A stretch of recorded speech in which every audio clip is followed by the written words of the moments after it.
안녕하세요. 네. 어, 우리 2019년 대비인데, 그죠? 2019년 대비. 어, 우리 인문 강의를 시작할 건데, 여러분들 그 강의 계획서를 잠깐 보시면 지금 목요일에 우리가 12시 반부터 6시까지 이렇게 진행될 예정입니다. 그래서 오늘은 미시경제 파트 인문 강의가 진행될 거고, 우리 다음 주에는 거시경제 파트 인문 강의가 진행될 거예요.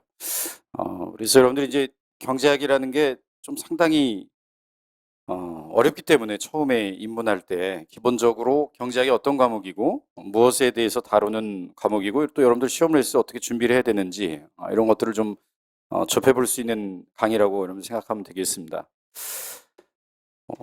우리 같이 나간 자료에 보면 감정평가서 경제학 출제 경향 분석 자료가 있어요. 이게 매년 제가 업데이트 해드리고 있는데 올해도 2018년도 우리 기출문제 분석을 마치고 이제 다시 10년간 기출문제 자료로 업데이트 해드렸습니다. 그래서 잠깐 자료를 좀 소개를 해드리면 우리 시험에서 10년 동안 기출된 400문제를 아주 치밀하게 분석을 한 겁니다. 그래서 어떤 식으로 분석을 한 거냐면 여러분들 거기 우리 한 3페이지 정도 보시면 이게 미시경제를 분석한 거고요.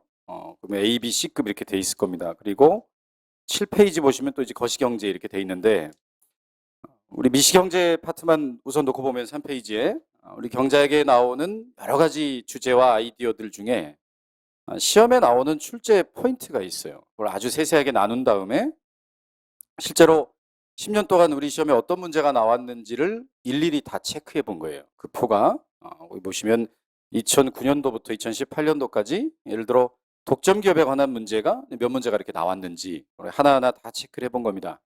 이렇게 체크를 한 다음 많이 출제된 순서대로 소팅을 한 거예요. 쭉 줄을 세웠더니 어떤 결과를 우리가 얻을 수 있었냐면 여러분들이 경제학에서 이제 CPA 시험을 기준으로 말씀을 드리면 이제 CPA 시험이 가장 범위가 넓고 난이도가 어려운 시험이니까 그 다음에 또 국회 8급 그 다음에 우리 감정평가사 시험인데 여러분들 경제학이라고 객관식 경제학에서 이제 준비해야 될 출제 포인트가 한 400개 정도 됩니다. 400개 이상 돼요. 그렇죠. 굉장히 경제학이 어렵고 이제 범위도 넓은데 이 400개가 넘는 출제 포인트 중에서 우리 시험에 출제된 것만 한번 보면 이 중에 10년 동안 우리 시험에 출제된 건 132개에서 전부 다 출제가 됐어요. 그죠? 그래서 제가 A, B, C, D급을 나눠뒀는데 여기 D급이라고 표시된 건 우리 시험에 한 번도 안 나온 거예요. 경제학이라는 범위 안에서 D급이라고 표시된 건 한 번도 출제되지 않은 거고 우리 감정평가사 시험에는 10년 동안 132개에서 400문제가 다 출제가 돼요. 그죠? 여기서 400문제가 다 나왔습니다. 그런데 이 400문제 중에 다시 제가 A급, B급, C급이라고 나눠뒀을 거예요. A급, B급, 제가 C급으로 나눠뒀을 거예요. 이건 어떻게 분류를 한 거냐면 이 중에 A급과 B급, 그럼 A급은 4번 이상 출제된 거 우리 시험에서. 거기 보시면 여러분들 독점 기업 같은 경우는 10년 동안 16문제가 나왔죠. 10년 동안 4번 이상 출제된 걸 A급, 2문제 내지 3문제 나온 걸 B급, 딱 한 문제만 나온 걸 C급이라고 분류를 한 거예요. 그러니까 한 문제 이상 나온 건 132개 출제 포인트에서 400문제가 나온 거고 그중에 이렇게 분류를 했을 때 이 A급과 B급에 해당하는 출제 포인트가 총 85개 출제 포인트. 그런데 이 중에서 몇 퍼센트가 출제가 되었냐면 88.5%가 출제가 되었어요. 그 중에서 88.5%. 자, 일단 여러분들 이제 감정평가사 1차 시험을 대비하기 위해서 경제학 시험을 준비해야 되는데 경제학은 내용이 어렵고 양이 굉장히 많아요. 그건 뭐 사실입니다. 경제학이 어렵고 양이 많은 건 사실이에요. 그렇지만 우리 감정평가사 1차 경제학을 준비함에 있어서 그렇게 아주 어렵거나 아주 양이 많게 준비할 필요는 없다는 거예요. 왜냐하면 우리가 기출문제를 분석해 본 결과 우리 시험은 A급, B급이라는 이 주제에서 집중적으로 출제되는 경향이 있다는 거예요. 그러니까 전체 뭐 한 400개가 넘는다 그러면 그 중에 한 4분의 1도 안 되죠. 양으로 치면 한 85개 출제 포인트에서 88.5%가 출제가 된다고 우리가 볼 수 있겠어요. 만약에 우리가 여러분들이 준비하는 시험이 뭐 공무원 시험이나 이런 경우에는 한 문제라도 더 맞는 것이 합격에 또 당락을 좌우하고 또 합격해서도 좋은 부처에 갈 수 있는 아주 중요한 요건이 될 수도 있어요. 그렇지만 우리 감정평가사 시험에서는 경작이 1차 시험에밖에 없고 그리고 여러분들이 1차 시험을 가장 우수한 성적으로 합격하는 건 꼴찌로 합격하는 거예요. 무슨 얘기냐면 남은 시간에 그만큼 2차 공부를 할 수 있잖아. 그러니까 가장 효율적으로 적은 시간을 투자해서 여러분들이 1차 시험을 합격하기만 하면 됩니다. 그럼 나중에 뭐 여러분들 합격하고 나서 뭐 1차 성적이 중요하거나 그런 시험이 아니에요. 우리 시험은. 그러니까 여러분들이 2차 시험을 볼 수 있는 요건을 충족하면 되기 때문에 가장 효율적으로 준비할 필요가 있겠다는 얘기입니다. 그래서 여러분들 우리 지금 교재에 있는 내용을 샘플로 좀 가져왔는데 입문 강의에 우리 다룰 수 있는 내용들만 조금 문제 빼고 이렇게 다뤄봤는데 이제 제 교재의 특징이라면 우리 감정평가 시험에 특화돼 있다는 거예요. 그래서 각 주제별로 A, B, C, D급을 다 표시를 해드렸어요. 그래서 여러분들이 처음에 공부하실 때 집중적으로 A급, B급 위주로 공부하셔야 된다는 거예요. 거기서 시험 문제가 나오니까 우리 시험에 뭐 극단적으로 얘기하면 D급이나 이런 건 안 봐도 돼. 우리 시험. 왜냐하면 일단 안 나오고 첫 번째 나오더라도 여러분들이 D급을 맞추지 못한다고 해서 합격하지 못하는 시험이 아니라는 거예요. 보통 합격생을 기준으로 얘기했을 때 한 75점에서 80점 정도 맞으면 1차 시험에 합격하는데 뭐 무리가 없습니다. 여러분들이 뭐 특별히 어떤 한 과목에서 이제 빵꾸가 나지 않는 한 여러분들 충분히 경작은 한 75점, 80점 사이에서 여러분들이 맞으면 충분히 합격할 수 있기 때문에 기본적으로 나중에 우리 기본 강의할 때 다시 한번 설명드리겠지만 공부 요령에 대해서는 A급, B급 중심으로 공부하고 여러분들이 문제 풀어보고 하면 충분히 1차 시험은 이제 커버가 된다. 이렇게 여러분들 볼 수 있겠습니다. 그래서 그 내용을 이제 업데이트 해드렸으니까 자료로 좀 나눠드렸고요. 자, 그래서 입문 강의를 지금부터 이제 시작할 건데 여러분 교재가 있을 거예요. 지금 프린트물로 진행이 됐고 지금 미시경제 파트는 오늘 나갔고요. 우리 다음 주에는 거시경제 파트 교재가 나갈 건데 기본적으로 나중에 우리가 기본 강의 진행할 때 5월, 6월 달에 우리가 기본 강의 실강을 진행할 건데 2019년 대비해서 그런데 지금과 같은 형식에서 뭐 크게 벗어나지 않아요. 우리가 문제를 좀 더 많이 풀어 드릴 건데 우리 여기 교재하고 그 다음에 뒤에 나와 있는 이제 손글씨 강의 노트로 진행이 될 건데 다만 우리 기본 강의에서는 감정평가사 여러분들 시험의 목적에 맞게끔 설명도 드리고 우리가 문제에 접근하는 방법도 가르쳐 드린다면 지금 입문 강의에는 경작이라는 과목이 굉장히 딱딱한 과목이에요. 나중에 여러분 직접 보시면 알겠지만 그래서 뭐 계산 문제가 거의 뭐 절반이 넘고 거의 20문제 가까이 되고 그래서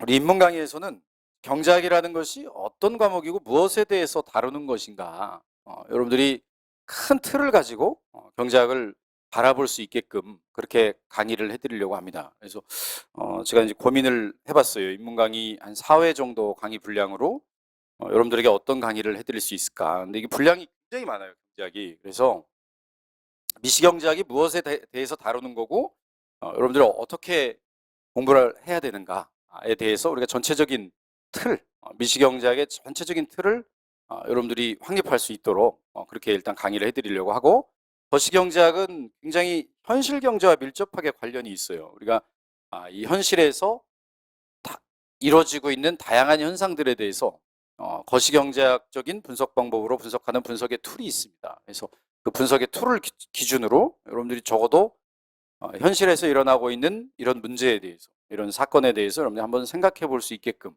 그렇게 강의를 진행해 드리려고 해요. 그래서 일단은 크게 부담은 안 가지셔도 되겠습니다. 입문 강의에서 여러분들 뭐 여기서 어떤 지식을 얻어가거나 내가 수험을 위해서 뭔가 필요한 어떤 뭐 공식이나 이런 공부하는 내용에 대해서 접근한다기보다 여러분들이 5월, 6월 이제 기본 강의 이전에 경제학이라는 과목이 어떤 과목이고 무엇에 대해서 다루는 거고 이런 큰 틀, 이런 매핑을 하고 가면 아무래도 우리가 그냥 처음부터 막 이렇게 시작하는 것보다 여러분들이 큰 틀을 알고 가면 좀 더 전체적인 틀 안에서 또 이해할 수 있고 이제 그런 부분이 있으니까 또 경제학이 어떤 과목이라는 걸 또 알고 들어갈 수 있으니까 이제 그런 걸 중심으로 일단 설명을 드리려고 그래요.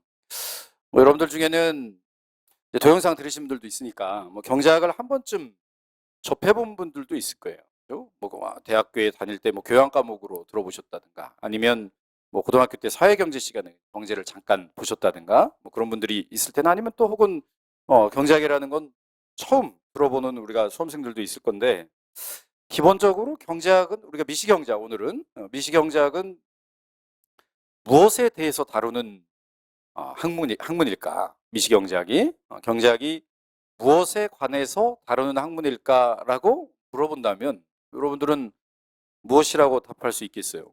경제학이 무엇에 관해서 다루는 학문 같아? 특히 미시경제학이 여러분들 이제 경제 그러면 이렇게 물어보면 뭐 돈, 그죠? 돈을 잘 벌게 해주는 과목이냐? 뭐 이렇게 여러분들이 생각할 수 있고 뭐 여러 가지 그런 생각들을 많이 하는데 실제로 우리 마이크로 이코노믹스 미시경제학은 인간의 선택에 대해서 다루는 거죠. 좀 의외라는 생각이 드는 분들도 계실 거예요. 경제학이 선택, 초이스에 관련된 학문이라고 이런 생각이 여러분들 들 수 있을 건데 우리가 매일 보면 선택이라는 걸 하죠. 매일 우리가 선택의 연속이잖아. 매일매일이. 보면 여러분들이 예를 들어 여러분들 입장에서 한번 생각해 보면 지금 이 자리에 앉아 있다는 얘기는 이 자리에 앉아 있기 전 얼마 전에 여러분들이 앞으로 인생의 진로에 대해서 고민을 했을 거고 그리고 나는 감정평가사가 돼야 되겠다라는 초이스를 한 거죠. 선택을 한 거고 그러면 감정평가사 시험을 준비하려면 이제 어떻게 해야 될까? 보니까 뭐 혼자 공부하는 방법도 있고 학원에 등록해서 학원 강의를 듣는 방법도 있고 뭐 동영상을 듣는 방법 여러 가지가 있는데 여러분들 일단 학원 강의를 들어야 되겠다라는 선택을 한 거잖아요. 그래서 뭐 어떤 학원이 좋은 학원일까? 이렇게 검색을 해봤더니 하우페이스가 1등이래. 그죠? 그래서 여러분들이 상담하고 이제 등록하고 지금 이 자리에 앉아 있는 거죠. 그리고 또 오늘 아침만 하더라도 여러분들 아마 분명히 아침에 늦잠을 잘 것인가? 그죠? 강의에 가지 말고 그냥 동영상으로 들을까? 아니면 실강을 가서 들을까? 라는 고민을 했을 거고 근데 실강 들어야지 라는 선택을 또 했겠죠. 그죠? 그 순간에도. 그리고 학원에 올 수 있는 여러 가지 교통수단 중에 여러분들이 선택을 해서 또 이 자리에 왔을 거고 지금 이 순간에도 여러분들 머릿속에서 고민이 되겠죠. 쉬는 시간에 그냥 도망갈까 아니면 오늘 다 들을까. 이거 매번 여러분들이 선택이란 걸 하게 되는데 바로 경제학이 여러분들의 선택에 대해서 다루는 학문이라는 거예요. 그래서 샤르트라는 철학자는 우리 경제학을 그렇게 정의했어요. B와 D에 있는 C의 연속이다. 인생이라는 게. 무슨 얘기예요? 태어나서부터 죽을 때까지 사람은 다 초이스를 한다는 거지. 그렇죠? 그래서 그만큼 인생에 있어서 선택이 중요한데 그 중요한 선택에 대해서 다루는 것이 바로 경제학이라는 거예요. 미시경제학. 그러면 무슨 선택을 어떻게 하는 거냐면 경제학의 출발은 자원의 희소성에서 출발한다고 얘기합니다. 스캐서티, 희소성. 여러분들 어디를 보시면 되냐면 그 첫 페이지 이렇게 넘겨보면 미시경제학 개관이라고 나오는 부분이 있어요. 오늘은 일단 이 부분을 통해서 전반적으로 좀 설명을 드리고 내용을 잠깐 우리가 들어갈 건데 앞서도 말씀드렸지만 너무 부담 가지실 필요 없고 뭐 필기할 것도 없어요. 다 강의 노트 있으니까 여러분들이 그냥 설명 들으시고 제가 될 수 있으면 수식과 그래프는 최대한 자제하고 설명드리려고 그래요. 말로 우리 입문 강의니까. 사실은 경제학은 수식과 그래프 굉장히 많이 들어가는 과목입니다. 실제로 계산 문제도 많이 들어있고 근데 아마 제가 강의해보면 감정평가사 시험이나 CPA 준비하시는 분들은 크게 부담이 없어요. 왜냐하면 이미 뭐 여러분들 숫자에 대해서 매우 많이 2차 시험에서 뭐 회계학이나 아니면 또 여러분들은 감정평가 또 실무 이런 거 하니까 오히려 또 쉽게 받아들이시는데 또 다른 시험 준비하는 분들은 좀 어려워하는 분들도 있어요. 특히나 공무원 준비하는 분들은 또 수식 그래프 나오면 굉장히 또 어려워하는 분들도 있는데 일단 입문 강의니까 최대한 말로써 서술로서 좀 직관적으로 설명을 드리려고 합니다. 자 이제 거기 보면서 설명을 들으세요. 그냥 편하게 너무 모르게 긴장하고 내가 뭔가 지금 이 순간 공부를 해야 되겠다 이런 생각보다 그냥 경제학이라는 게 어떤 과목이라는 걸 좀 얘기를 좀 들려주는데 여러분들 한번 들어보겠다 이런 생각으로 그냥 편하게 들으시면 되겠어요. 그래서 경제학의 출발을 우리가 스캐서티라고 얘기합니다. 왜? 자원의 희소성. 자원은 희소하죠. 우리 다 정해져 있잖아. 여러분들의 용돈도 정해져 있고, 그죠? 여러분들의 하루도 24시간이라는 시간이 정해져 있는 거고, 모든 이 세상에 자원은 주어져 있는 거죠. 여러분들이 먹고 쓰고, 그죠? 사용할 수 있는 여러 가지 재화나 자원들은 주어져 있단 말이에요. 경제학의 출발은 바로 자원의 희소성에서부터 출발합니다. 자원은 희소한데 인간의 욕망은 무한하다는 거예요. 자원은 희소한데 인간의 욕망이 무한하다. 그러면 인간을 우리가 경제 주체라고 얘기하고 자원을 경제 객체라는 표현을 쓰는데 인간이란 건 여러분들이 또 저잖아요. 우리는 더 많이 쓰고 싶고 더 많이 갖고 싶고 더 많이 만들고 싶다는 거지. 그것을 우리가 인간의 욕망이 무한하다 이렇게 얘기합니다. 그런데 우리는 많은 걸 쓰고 싶고 많은 걸 만들고 많은 걸 가지고 싶은데 실제로 자원이 희소하다는 거지. 그죠? 그렇기 때문에 여기에서 경제 문제가 발생한다는 거죠. 내가 어떤 걸 만들고 어떤 걸 쓰고. 그러면 여러분들의 문제로 한번 돌아가 보면 내 용돈은 정해져 있는 거잖아요. 이게 자원의 희소성인 거죠. 그죠? 내 용돈이 정해져 있으니까 내 용돈 범위 안에서 이걸 살까 말까. 어떤 걸 사면 다른 걸 못 사고, 그죠? 여러분들이 선택이란 걸 하는 거죠. 오늘 커피를 마실까 말까, 밥을 무엇을 먹을까, 이 옷을 살까 말까, 이런 고민들을 하는 거죠. 학원을 들을까 아니면 동영상을 들을까 이런 선택을 하는 거예요, 여러분들이. 그죠? 그러한 선택의 문제를 다루는 것이 경제학이라는 거예요. 만약에 자원이 희소하지 않다고 생각해 보세요. 아까 제가 경제학의 출발을 자원의 희소성이라고 얘기했는데 자원이 희소하지 않다. 자원이 무한하다. 그러면 일단 경제 문제가 발생하지 않겠죠. 고민이라는 게 없을 거예요. 만약에 하나 가정에 보면 여러분들 아빠가 만수르고 집에 가면 화수분이 있어. 내가 돈을 아무리 꺼내 써도 다시 그만큼 채워져 있는 화수분이 있다. 그러면 여러분들이 이걸 살까 말까 이런 고민을 안 하겠죠. 그냥 사면 되지. 그죠? 그게 왜 고민이야? 그죠? 경제 문제가 발생하지 않는 거죠. 선택을 할 필요도 없어. 그냥 사고 싶으면 사는 거고 사기 싫으면 안 사는 거지. 그죠? 그런데 바로 여러분들이 고민을 하게 되고 경제 문제가 생기고 선택이라는 걸 통해서 합리적인 의사결정을 해야 되는 이유는 바로 자원의 희소성이 있다는 거예요. 자원이 희소하기 때문에 나의 욕망은 무한한데 자원이 희소하니까 경제 문제가 발생하고 그 경제 문제를 해결하기 위해서 선택이라는 걸 해야 된다는 거예요. 이걸 살까 저걸 살까. 그죠? 이걸 가질까 이걸 만들까 말까. 이런 선택이 필요한데 만약에 그러한 선택이 랜덤 초이스다. 아무거나 만들지 아무거나 갖지. 이렇다면 학문적인 의미가 없을 수도 있겠지. 그냥 느낌으로. 그죠? 그냥 자기 마음 가는 대로 하겠다. 그럼 그냥 학문으로 분석할 만한 가치가 없겠지. 그렇다면.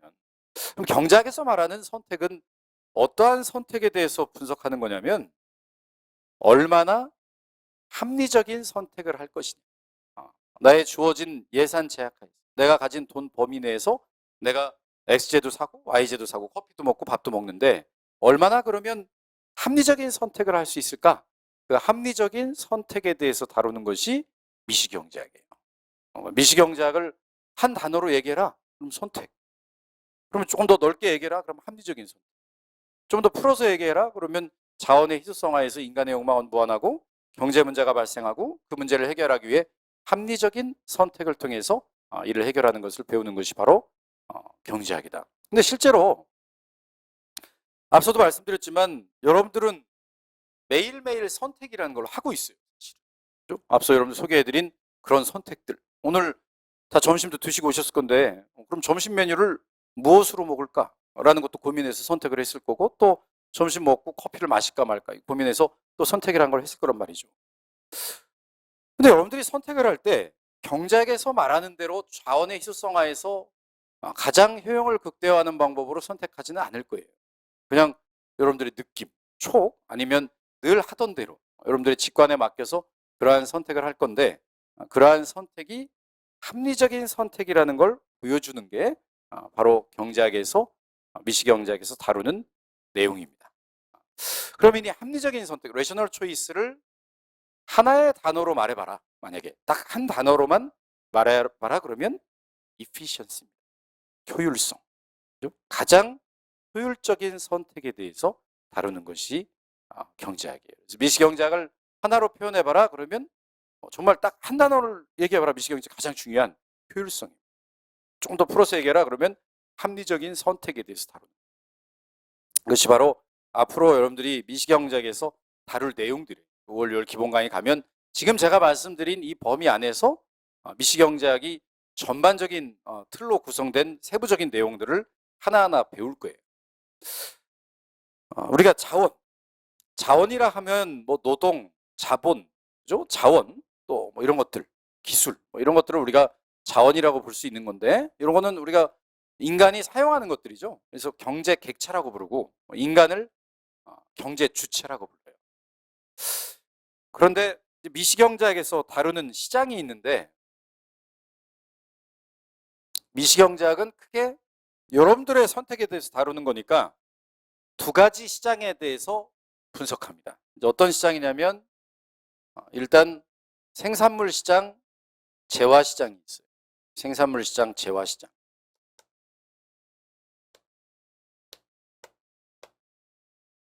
가격, 수량 평면에 가격, 수량 평면에 우리가 분석을 하는데, 만약에 이게 커피라고 생각해봐. 커피, 재화 시장 커피. 그러면 경제 주체, 인간이죠. 미시경제학에서 다루는 경제 주체는 두 가지가 나와요.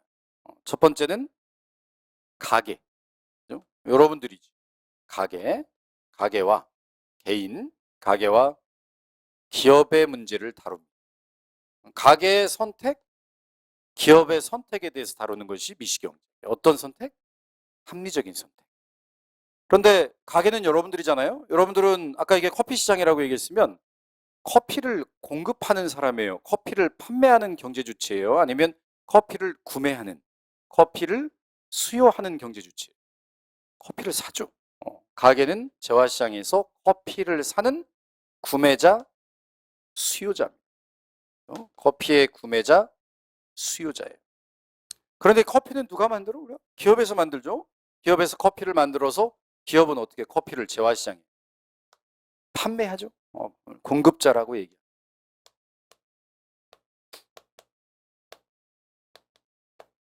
판매자, 우리가 공급자라고. 그러니까 미시경제학에서 우리가 생산물 시장, 재화 시장에서 가게는 물건을 사고 기업은 물건을 만든다는 거예요. 이런 행동을 한다는 거예요. 또 하나 시장이 있죠. 여러분들도 이제 합격하면 이 시장에 참여하게 될 건데, 어떤 시장? 노동시장이에요. 노동시장. 노동시장. 노동시장에서 임금, 고용량 평면에.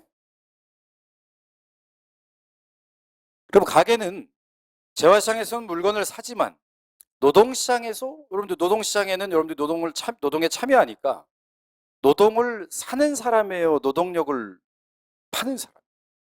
노동력을 파는 사람이죠, 여러분. 그죠? 가게는. 그러면 가게는 노동시장에는 노동을 공급해주는 경제 주체지. 노동의 공급자입니다. 그죠? 노동의 판매자예요. 노동력의. 기업은 어떤가요? 기업은 재화시장에서는 물건을 만들어서 팔지만 노동시장에서는 노동을 사잖아요. 사람들을 뽑죠. 직원을 뽑잖아. 그래서 일을 시키잖아. 이게 바로 노동시장에서는 노동의 수요자, 노동의 구매자죠. 그래서 이러한 관계를 갖는다. 그러니까 노동시장에서 기업은 노동을 사. 노동을 사서 기업이 가지고 있는 자본과 기술력이 있겠죠. 그것을 결합을 해서 물건을 만들어. 그 물건을 재화시장에 파는 거죠. 그러면 재화시장에 팔면 가게가 그 재화를 사죠. 근데 그 가게는 그 재화를 살 수 있는 건 어떤 이유에서 살 수 있는 거냐면, 노동시장에서 노동을 팔아가지고 노동을 판 대가로 뭘 받아? 임금을 받겠죠. 그것이 바로 소득이지. 그러면 가게는 그 소득 중에 일부를 재화시장에서 물건을 사는 거죠. 이것이 미시경제학에서 이루어지고 있는 현상들이라는 거예요. 이게 지금 이런 경제 활동을 하고 있다는 거예요. 가게와 기업이. 그런데 이때 아까 경제학의 출발이 어디서부터 시작한다 그랬냐면 자원의 희소성에서부터 출발한다고 얘기했고, 자원이 희소할 때 인간, 경제 주체의 합리적인 선택에 대해서 다루는 학문이라고 얘기했어요. 그 합리적인 선택에 대해서 우리가 다루는데, 그럼 여기 경제 주체가 지금 미시 경제학에 누가 나와요? 가계와 기업이 나오잖아. 이 인간, 가계와 기업이 선택을 하겠죠. 재화시장에서 이 물건을 살까 말까, 저걸 살까, 이걸 살까, 얼만큼 살까, 이런 선택을 할 거고, 또 노동시장에도 노동을 몇 시간 공급할까, 내가 8시간 일할까, 일하지 않을까, 뭐 10시간 일할까, 5시간 일할까 선택을 하겠지, 그죠? 기업도 노동을 몇 단위 살까, 그죠? 노동을 뭐 많이 살까, 적게 살까, 아니면 얘를 고용할까 말까 선택을 하겠지. 또 기업이 재화시장에 물건을 팔 때도 얼마만큼을 생산해서 물건을 팔까라는 선택을 할 거 아니에요. 그죠? 그 선택에 대해서 배우는 것이 미시경제학이에요. 그런데 앞으로 배울 내용들인데, 앞서도 말했지만 그 선택이 어떠한 선택이 돼야 된다 그랬어요. 합리적인 선택, 효율성, 효율적인 선택이 돼야 된다는 거죠. 그냥 기분 따라서 그냥 사지 뭐, 팔지 뭐, 이게 아니라 효율적인 선택, 합리적인 선택이 돼야 된다고 얘기했어요. 그럼 그 합리적인 선택에 대해서 다루는 건데, 그럼 먼저 가계의 문제부터 시작해보지. 가계. 여기 가계는 여러분들과 밀접하게 관련이 있고, 어떤 경제 주체라고 그랬어요? 재화시장에서는 물건을 사고, 노동시장에는 노동력을 파는, 노동력을 공급해주는 경제 주체인데, 여러분들한테 조금 철학적인 질문일 수도 있는데, 이런 질문을 한번 해볼까요? 여러분들은 왜 사는 것 같아요? 나는 왜 사는가? 생각해 본 적이 한 번쯤 있지 않을까? 그죠? 나는 왜 이 세상에 존재하는가? 나는 왜 오늘을 살아가고 있는가? 그죠? 지금 이 순간 나는 왜 살지? 라는 질문을 한번 던져보면 뭐 다양한 대답들이 나오겠지. 그것은 뭐 여러 가지 철학적인 배경, 여러분들의 뭐 살아온 인생관, 여러 가지 것들에 따라 다른 대답이 나올 수 있지만, 경제학에서 정의하는 인간이 왜 살아가는가, 인간이 왜 경제활동을 하면서 살아가는가에 대한 경제학적인 정의는 바로 뭐냐면, 매일매일 더 기쁘기 위해서, 매일매일 더 행복하기 위해서. 여러분들이 커피를 마시는 이유도 커피를 마시면 기분이 좋아지니까, 내가 밥을 먹는 이유도 밥을 먹으면 기분이 좋아지니까, 그죠? 그러니까 여러분들이 매일매일 살아간다는 거예요. 근데 여러분들 또 이렇게 이렇게 답변을 해드리면 이렇게 질문하는 분들이 있어요. 선생님, 저는 매일 일을 하는데, 혹은 공부를 하는데, 일을 하거나 공부를 하면 기분이 나빠지는데요? 나는 왜 일을 하거나 공부를 할까요? 경제학적인 정의와 맞지 않잖아요. 그죠? 그렇게 질문할 수도 있어. 그런데 여러분들이 매일매일 공부를 하고, 또 제가 매일매일 이 경제학 강의 서비스라는 서비스를 제공하면서 노동을 할 때 기분이 나빠지죠. 그죠? 노는 게 좋지. 사실은 일하고 공부하는 것보다 노는 게 좋지만, 이렇게 일하고 공부하는 이유도 큰 틀에서 보면 더 기쁘기 위해서 일하고 공부하는 겁니다. 여러분들 오늘 이 내용을 배우면 왜 그런지 알 수 있어요. 그것을 설명하는 것이 바로 가계의 합리적인 선택인데, 그러니까 경제학에서 말하기를 인간이 왜 살아간다고 우리가 정의하냐면, 매일매일 더 기쁘기 위해서, 매일매일 더 만족을 높이기 위해서 살아간다라고 정의합니다. 그럼 여러분들 앞에 자원은 희소하고 인간의 욕망은 무한하다 그랬잖아요. 그럼 그 인간의 욕망이 이제 뭐가 되겠어? 기쁨, 만족, 이런 걸 거 아니야. 그 만족을 경제학에서 유틸리티, 효용이라고 얘기합니다. 만족이 효용이에요, 유틸리티. 그러면 인간의 욕망은 무한하다고 말할 때 가계가 효율성을 추구한다, 합리적인 선택을 한다라는 것을 하나의 의미로 통일해서 말하면, 가계는 무엇을 추구하는 경제 주체냐면 만족 극대화, 기쁨 극대화, 효용 극대화를 추구합니다. 가계가 추구하는 것은 만족, 효용이에요. 여러분들이 재화시장에서 밥을 사 먹고 커피를 사 먹는 이유도 내가 더 만족하기 위해서고, 여러분들이 노동시장에 노동을 공급하는 이유, 여러분들이 지금 이렇게 공부를 하고 있는 이유도 더 나은 삶, 더 나은 만족을, 더 높은 만족을 누리기 위해서라는 거예요. 저도 마찬가지고, 제가 여기서 경제학 서비스라는 노동을 제공하고 있는 이 이유도 더 나은 삶, 더 높은 만족감을 누리기 위해서라는 거예요. 그럼 이제 기업의 문제로 와서, 기업은 재화시장에 재화를 공급하고 노동시장에서 노동을 사는데, 기업이 재화시장에서 재화를 공급할 때 기업이라는 경제 주체는 무엇을 추구하는 거예요? 이윤. 그죠? 기업은 이윤을 추구하는 경제 주체죠. 이윤이라는 것은 사실은 여러 가지로 얘기할 수 있는데 여러분들이 보통 매출액과 이윤은 구분하고 계시죠? 여러분들이 매출액은 뭐야? 수입. 내가 예를 들어 볼펜 10개를 만들어서 100원씩 주고 팔았다 그러면 그 1,000원이라는 것은 이윤이 아니라 뭐예요? 매출액, 수입이죠. 볼펜을 만들 때는 여기에 들어가는 인건비, 또 기계 설비, 자본, 뭐 기술력 이런 것들이 다 비용으로 들어갈 거예요.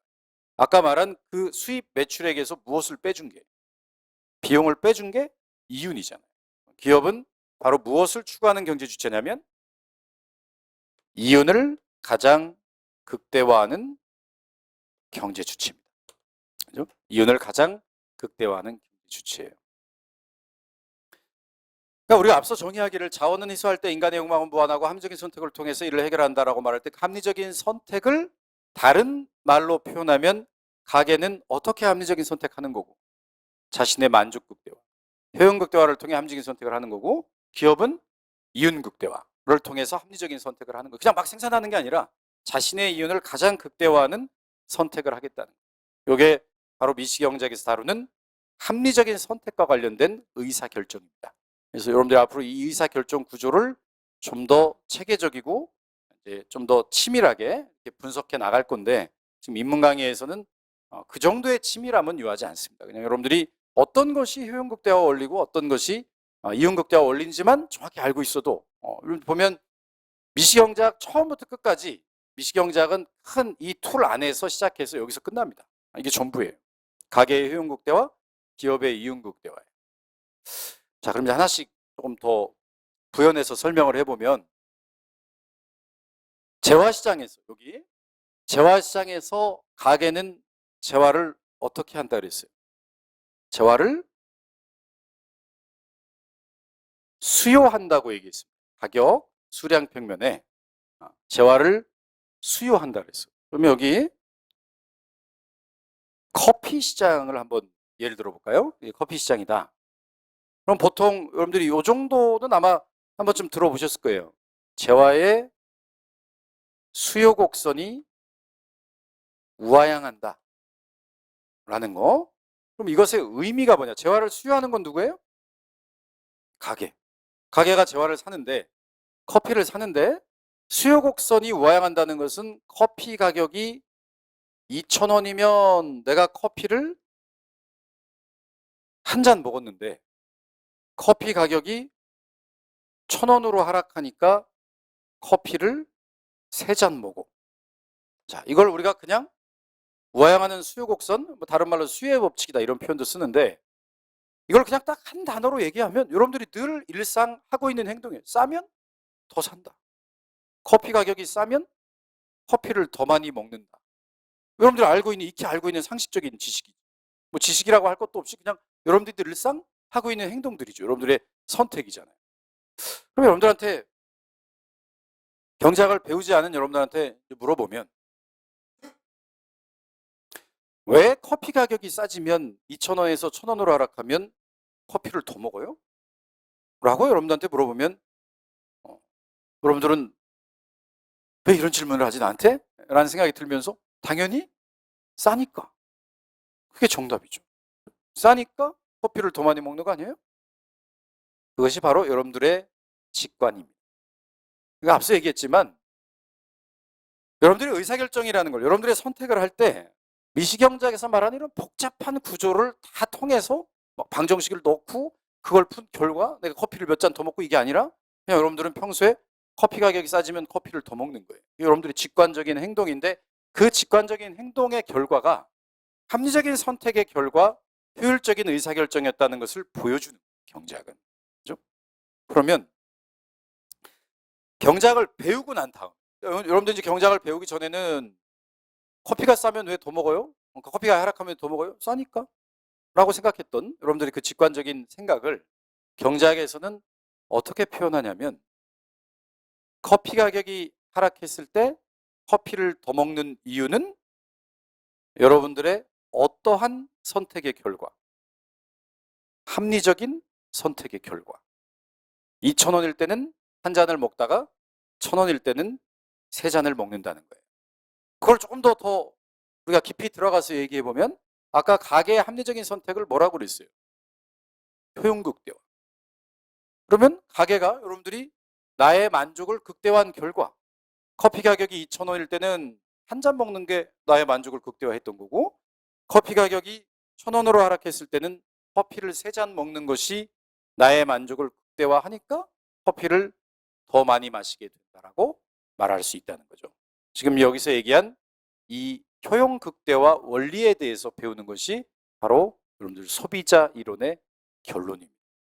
오늘 살짝 여러분들 맛보기로 소비자 이론을 좀 보여드릴 거예요. 지금 제가 설명드린 이 결론, 커피 가격이 하락하면 왜 커피를 더 많이 마시게 될까라는 것을 주어진 자원의 희소성화에서 가게가 효용을 극대화한 결과 커피를 더 먹게 되는 것이다 라는 가장 기본적인 모형을 보여드릴 겁니다. 오늘 인문강의지만 좀 보여드릴 거예요.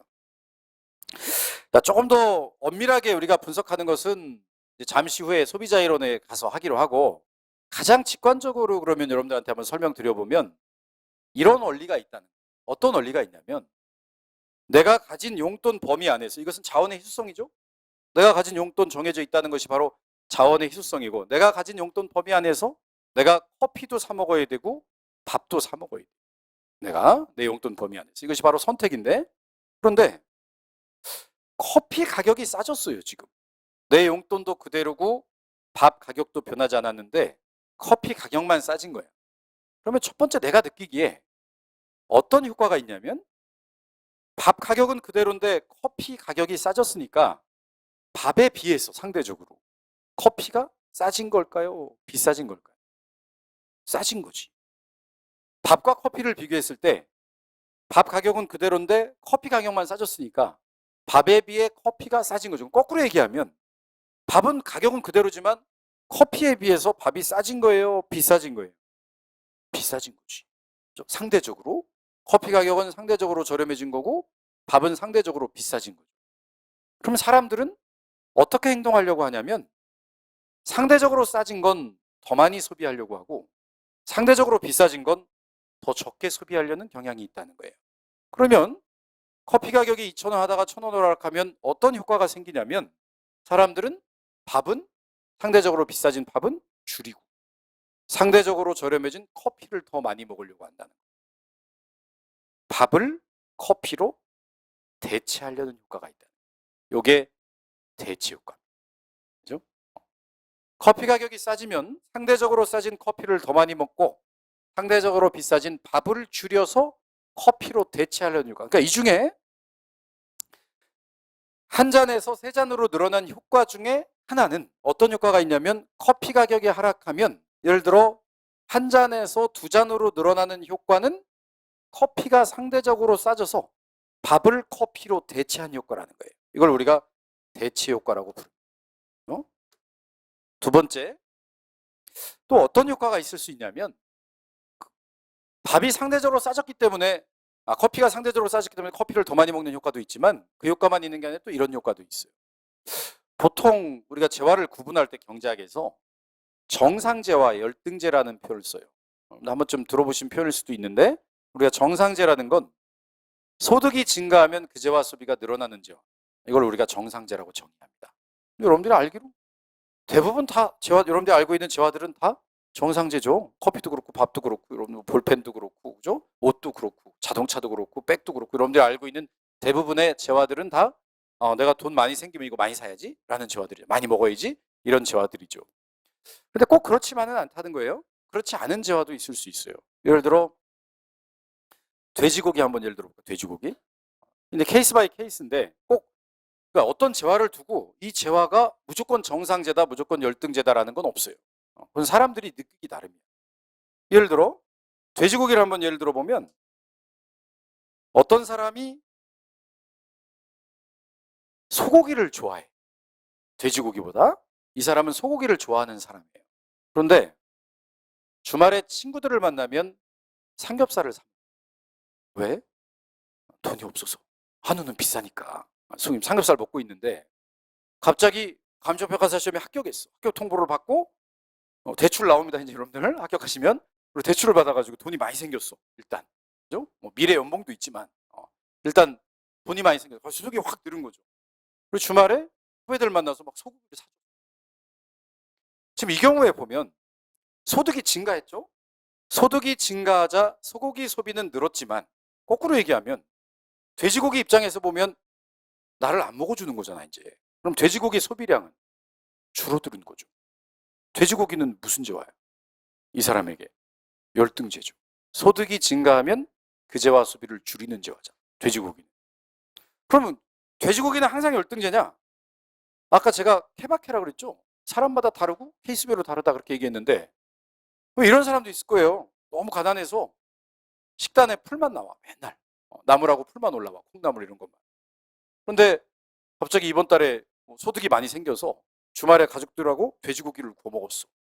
그럼 이 경우에는 돼지고기는 무슨 죄와요? 정상죄죠. 소득이 증가하자 돼지고기 소비를 늘렸잖아. 그러니까 기본적으로 경제학에서 말할 때 정상죄, 열등죄 정해져 있는 것이 아니라 정의가 뭐다? 소득이 늘 때 그죄와 소비를 늘리면 정상죄고 그죄와 소비를 줄이면 열등죄라는 거예요. 일반적으로 여러분들이 알고 있는 커피나 밥은 다 무슨 죄와겠어요?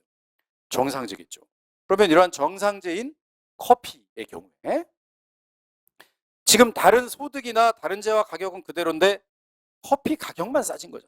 지금 커피 가격만. 그럼 커피가 2,000원에서 1,000원으로 하락했어요. 그럼 어떤 효과가 생기냐면 한번 이런 가정을 해볼까요? 여러분들이 하루에 쓸 수 있는 용돈이 10,000원이다. 엄마가 아침에 10,000원을 줘. 학원 올 때.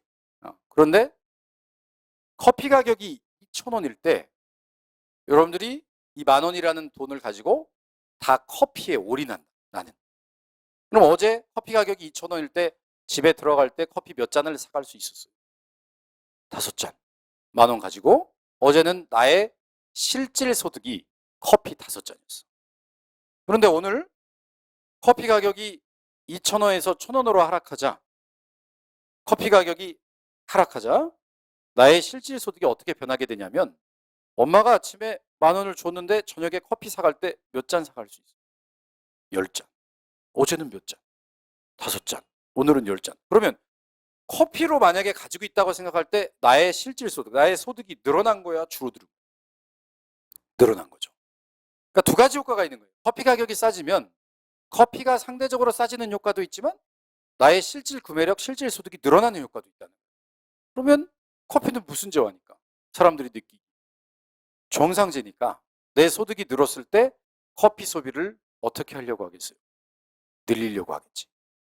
내 소득이 늘어서 커피 가격이 떨어지자 내 소득이 늘어서 커피 소비를 늘리려는 효과도 있다는 거예요. 이게 소득 효과. 조금 더 디테일하게 분석을 해보면 커피 가격이 2,000원에서 1,000원으로 하락하면 커피 소비량이 늘어나는 이유가 커피가 상대적으로 싸져서 커피를 더 마시게 되는 대치 효과와 밥을 줄여서 커피를 더 먹는 또 나의 실질 소득이 증가했기 때문에 커피를 더 먹어야지 라고 말하는 소득 효과가 있다. 그래서 여러분들 나중에 좀 더 엄밀하게 이제 분석하는 가격 효과에 가셔가지고 이 대치 효과와 소득 효과로 구분해서 이제 분석하는 걸 배울 겁니다. 지금 가장 그냥 원론적으로 가장 기본적인 원리만 설명드린 거예요. 말로써. 왜 늘어나는가. 결국 한마디로 얘기하면 이 대체 효과의 소득 효과로 설명하지만 결국에 이 A점에서 B점으로 변한 커피 가격이 하락하자 커피를 더 먹는 이유는 가게가 효용을 극대화한 결과라는 거예요. 그래서 여러분들이 전반적인 개관 끝나고 맨 처음에 배우실 게 바로 이겁니다. 결론이 우하향하는 수요 곡선인데 우하향하는 수요 곡선을 도출하는 원리인데 여러분들은 좀 경제학 배우기 전에 어떻게 도출하냐면 커피가 싸니까 커피 더 먹지 이렇게 도출합니다. 지금은 그런데 이따 배우시고 나면 가계의 효용 극대화 결과 우하향하는 수요 곡선을 도출하게 돼요. 그게 이제 미시경제학에서 배우는 아이디어입니다. 그럼 이번엔 좀 생소하지만 노동시장을 한번 볼까요? 노동시장. 노동시장을 한번 분석해 보면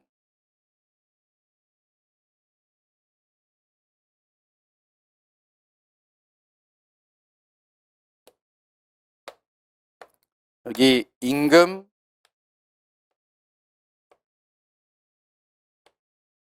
고용량 평면에 일반적으로 임금을 많이 주겠다 그러면 여러분들은 일을 더 많이 하겠어요? 일하는 시간을 줄이겠어요? 시간당 임금이 10,000원일 때 내가 예를 들어 4시간 일했다면 시간당 임금이 20,000원으로 오르면 8시간 일하겠다고 얘기할까? 지금 당장 여러분들한테 야 시간당 임금 올려줄게. 그럼 여러분들은 뭐라고 대부분 대답하겠어요? 일 더 많이 하겠다고 말할 거 아니에요. 느낌이 안 와요? 그럼 시간당 임금 10만 원. 그럼 열심히 일하겠지? 그죠? 일반적으로 그럴 거란 말이에요. 그러면 여기도 마찬가지죠. 여러분들한테 아까 그런 질문을 했어요. 왜 커피 가격이 싸지면 커피를 더 먹죠? 라고 물어봤더니 여러분들 뭐라고 대답했냐면 싸니까. 그게 여러분들의 직관적인 행동이고 그렇게 지금까지 살아왔단 말이에요. 그러면 또 여기 노동시장에서도 물어볼 수 있겠지. 왜 시간당 임금을 더 많이 주면 일을 더 많이 하려고 하나요? 더 준다니까. 그죠? 돈을 더 준다니까. 그게 여러분들이 정답이죠. 그게 정답인데 이 부분도 미시경제학에서는 어떻게 설명해 보겠다는 거예요. 임금이 10,000원일 때 4시간 일했는데 임금이 20,000원일 때 8시간 일하는 이유를 어떻게 설명하겠다고? 가계의 효용극대화 결과, 가계의 만족극대화 결과, 인간이 자원은 희소한데 인간의 욕망은 무한할 때 합리적인 선택의 결과, 가계의 효용극대화 결과 그렇다라고 설명하겠다는 거예요. 근데 여기 하나 문제가 있어요. 노동시장. 왜 여기 문제가 있냐? 분명 내가 커피를 먹거나 밥을 먹을 때는 기분이 좋아졌어. 그죠? 우리가 보통 재화를 분류할 때 굿과 배드로 분류합니다.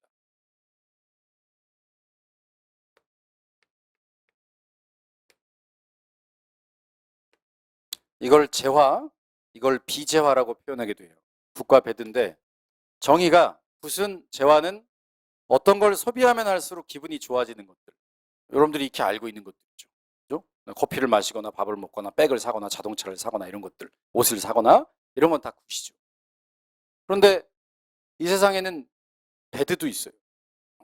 지금 저 소음, 그죠? 그런 것도 배드고, 오염, 공해, 그죠? 쓰레기 이런 것들은 그런 것들을 보면 그런 것들을 또 요즘에 아주 심한 이 미세먼지, 그죠? 이런 것들을 맡으면 기분이 나빠지잖아. 그런 걸 우리가 비재와 배드라고 얘기합니다. 그걸 소비했을 때 기분이 나빠지는 점.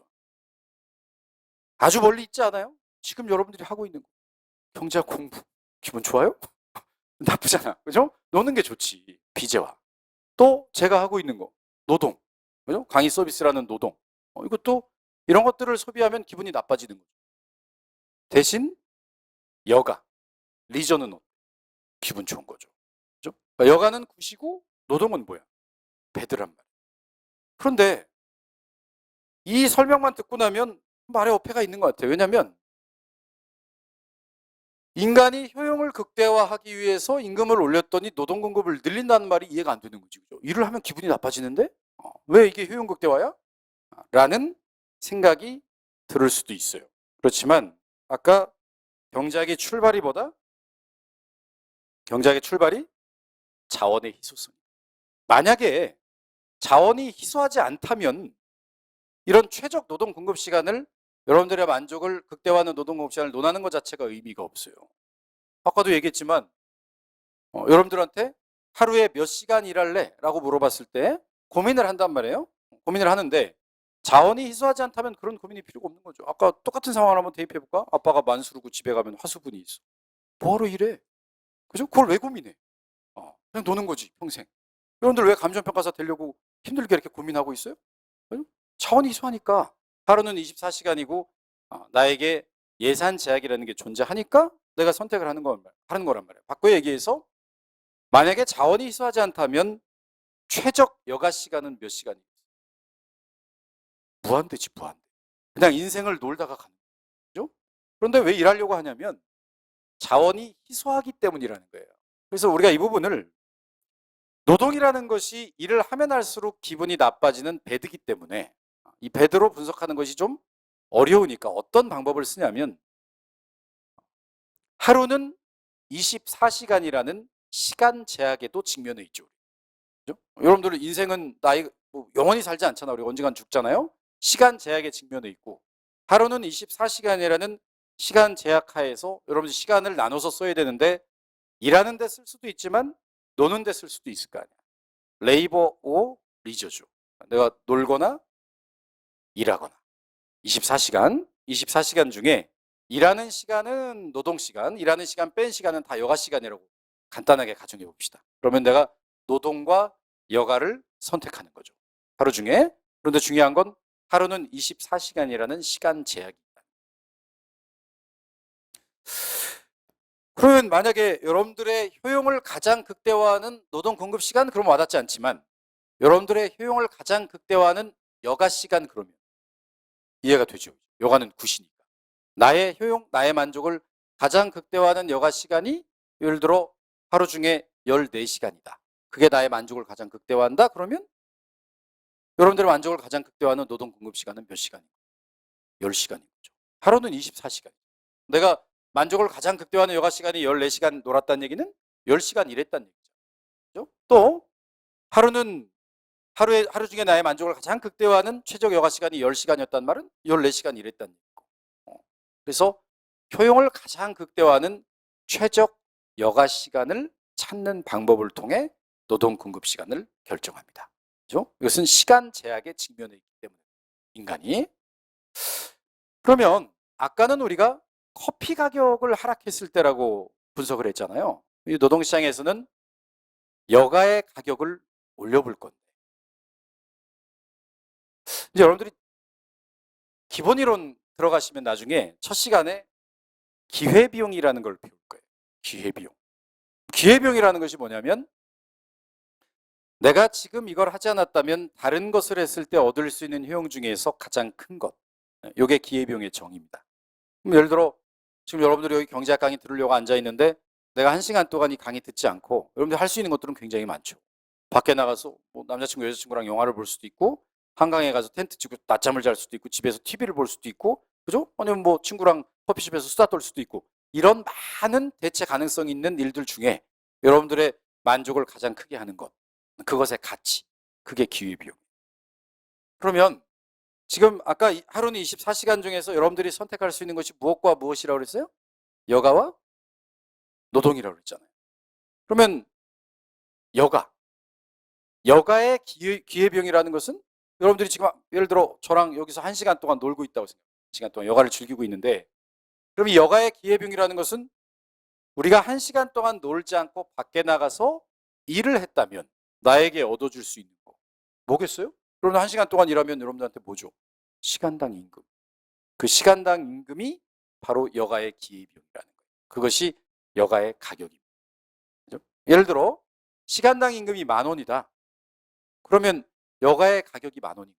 왜냐하면 내가 시간당 임금이 10,000원인 사람인데 지금 여기서 1시간 동안 우리가 놀고 있어요. 그럼 이 여가가 얼마큼 비싸지게 느껴지냐면 여러분들 이렇게 느껴지는 거죠. 야, 내가 밖에 나가서 일을 하면 지금 10,000원 벌 수 있는데 놀고 있어.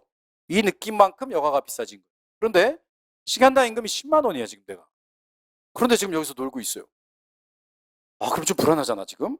내가 밖에 나가면 지금 10만 원 벌 수 있는데 그걸 포기하고 저기 놀고 있으니까 여가가 굉장히 비싸진 거죠. 바로 시간당 임금을 여가의 가격이라고 생각해 볼 수 있다는 거예요. 자, 그러면 어느 정도 좀 정리가 됐어. 우리가 최적 여가 시간을 결정하면 노동공급 시간이 결정될 거고, 그죠? 그 다음에 여가의 가격은 시간당 임금이니까 여러분들 앞에 커피 가격이 하락했을 때 왜 커피 수배량이 늘어나는가를 대체효과와 수도효과로 분석해봤죠. 여기도 마찬가지야. 그러면 임금이 상승했다는 것은 여가가 어떻게 된 거예요? 여가가 비싸진 거죠. 그런데 앞서는 여러분들이 주어진 용돈, 예산 제약을 가지고 무엇과 무엇을, 커피를 먹을까? 밥을 먹을까? 커피를 몇 개, 밥을 몇 개 먹을까를 선택했다면 여러분들 노동시장에서의 선택의 문제라는 것은 어떤 문제냐면 여가와 소득 간의 선택의 문제입니다. 왜 그럴까요? 내가 여가 시간을 늘리면 그만큼 무슨 시간이 줄어들어? 일하는 시간이 줄어드니까 일하는 시간이 줄어들면 그만큼 소득이 줄어들겠죠. 여가를 선택할까? 소득을 선택할까의 문제라는 거예요. 그러면 여러분들이 생긴 소득으로 무엇을 할 수 있겠어요? 내 돈 벌어, 여러분도 나중에 감정평가사 돼서 돈 벌면 뭐 하겠어요? 저축할 거예요? 저축하면 기분이 좋아? 써야 기분 좋지. 소비를 해야 되잖아, 소비. 그죠? 그 소득을 번다는 이유는 소비를 하기 위해서 돈을 버는 거잖아. 다른 말로 얘기하면 앞에 모형에서는 여가 커피와 밥에 관한 선택의 문제였다면 지금 노동시장에서는 여가와 소비 간의 선택의 문제인 거예요. 그게 지금 여러분들이 처해 있는 문제. 앞서 제가 그런 얘기를 했죠. 지금 열심히 비재화인 경제학 공부를 하고 감정평가사 준비를 하고 있는 여러분도 합리적인 선택을 하고 있고 매일매일 더 기쁘기 위해서 살아간다는 경제학에서 말하는 그 가정에 부합하는 행동을 하고 있다. 말씀드렸죠. 왜 그러냐면, 자, 그러면 이런 생각을 한번 해봅시다. 엄마가 용돈 10,000원을 줬는데 내가 커피에 올인했어요. 기분 좋겠지. 커피 5잔 먹고 기분 좋을 거야. 커피를 먹었으니까. 그런데 그게 만족을 가장 극대화한 점은 아니겠지. 왜? 배고프잖아. 밥을 안 먹었잖아, 지금. 그죠? 밥을 먹지 않았기 때문에 서운하겠죠. 반대 상황도 한번 생각해 볼까요? 엄마가 준 돈으로 밥만 사 먹었어, 밥만. 오늘. 그러면 밥을 많이 먹었으니까 기분이 좋겠죠? 그런데 가장 기분이 좋은 점은 아닐 거 아니야. 왜? 커피를 안 먹어서 느끼해, 지금. 그죠? 그러니까, 그러면 가장 나의 만족을 최적화하는 최적 소비점은 예를 들어 뭐 한 밥 3끼, 커피 한 2잔 이런 점일 거라는 거예요. 이게 나의 만족을 극대화하는 점이고 그것을 우리가 효용 극대화점이라고 얘기했다는 거예요. 자, 그럼 이 문제를 그대로 노동시장에 가져와 봤을 때 여러분들이 하루 24시간을 다 여가했어. 아까 커피만 먹었듯이 다 여가했었어요. 기분 좋죠? 하루 종일 놀아봐 얼마나 기분 좋아. 좋잖아요, 사실. 좋은데 그게 끝이 아니지. 여러분들이 예를 들어 지금 이 젊은 시절에 24시간을 막 여행 다니고 친구들이랑 놀고 술 마시고 파티하고 막 신나게 재밌게 놀았어요. 그럼 뭐 감정평가사 시면 합격이란 건 없는 거고 취업도 없는 거죠. 그럼 여러분들 남은 평생을 백수로 살아야 돼요. 그럼 백수로 살면 뭐가 없어? 소득이 없죠. 소득이 없으면 뭘 못해? 소비를 못하죠. 그럼 기분이 좋아? 안 좋잖아. 그게 여러분들의 만족을 가장 극대화하는 점이 아니죠. 아까 커피만 다 먹었을 때 그게 만족을 극대화한 점이 아니었듯이 여러분들이 지금 여가를 다 즐기는 것이 만족을 극대화한 점은 아닐 거란 말이에요. 또 그럼 반대로 24시간 동안 일만 해. 미친 듯이 평생. 돈이 많이 생기니까 기분은 좋겠죠. 그게 뭐야 근데 여가가 없으니까 돈을 쓰지를 못해. 소비를 못해. 안 행복하지. 밥만 다 먹었을 때 안 행복한 거랑 똑같은 거죠. 그러면 아까 여러분들이 최적 소비점에서 밥과 커피를 적절히 믹스했듯이 이 노동시장에서도 여가와 소비를 적절히 믹스하는 점. 그게 여러분들의 만족을 극대화하는 점이고 여러분들은 이미 합리적인 선택, 효용 극대화하는 선택을 한 거예요. 어떤 선택을 했냐면 조금 내가 젊을 때 나의 여가를 포기하고 그죠? 지금 노동 공급을 더해서 그러면 지금 합격하게 되면 평생 얼친 소득이 생기잖아. 연봉 뭐 이런 거 생기잖아요. 그럼 그런 걸로 여러분들이 무엇을 할 수 있습니까? 소비를 할 수 있습니다. 너무 우려할 필요 없어. 지금 좀 힘들다고. 여러분들 다 여러분들이 선택한 거예요. 나의 만족을 극대화하는 선택을 한 거예요. 여러분들이. 이것이 바로 가계의 효용 극대화다. 그러면 여기서 이 점도 가계의 효용 극대화점이라고 얘기했으니까 이것도 마찬가지로 우리가 앞에 얘기했던 대치 효과와 소득 효과로 간단하게 한번 분석해 보면 임금이 상승했다는 것은 여가가 싸진 거예요? 여가가 비싸진 거예요? 비싸진 거죠. 그러면 상대적으로 사람들은 여가와 소비 중에 아까 왜 지금 여가와 소비를 선택하는지 충분히 설명드렸으니까 여가와 소비 중에 임금이 상승했다는 것은 여가의 가격이 오른 거죠. 그럼 사람들은 어떻게 생각해? 여가는 상대적으로 소비에 비해 비싸졌다고 느끼는 거고 소비는 여가에 비해 상대적으로 싸졌다고 느끼는 거죠. 그러면 사람들은 어떻게 행동하겠어? 상대적으로 비싸진 여가를 줄이고 소비를 늘리겠죠. 자, 하루 중에 상대적으로 비싸진 여가를 줄였다는 말은 반대로 무엇을 늘린 거야? 노동을 늘린 거죠. 하루는 24시간이고 여가 아니면 노동이니까. 내가 여가가 비싸져서 여가를 줄였다는 말은 노동 공급을 늘렸다는 거죠. 노동 공급을 늘리는 무슨 효과가 있다는 거예요? 대치 효과가 있다. 대치 효과. 임금이 상승하면 여가가 비싸졌네? 여가를 줄여야지? 일 더 해야지? 라는 대치 효과가 있다는 거예요. 소비를 여가로 대체하는, 그죠? 여가를 소비로 대체하는 대치 효과가 있다는 거예요. 그런데 여가라는 것은 여러분들이 배우신 내용 중에 정상제일까요? 열등제일까요? 소득이 증가하면 사람들은 여가를 늘리려는 경향이 있어요? 여가를 줄이려는 경향이 있어요? 그것도 물론 케바케겠죠. 사람들마다 다르겠지. 볼 때 바짝 벌어야지 그러면서 여가를 줄이는 사람도 있겠지, 일부. 그렇지만 일반적으로 여가는 정상제일 확률이 높겠죠.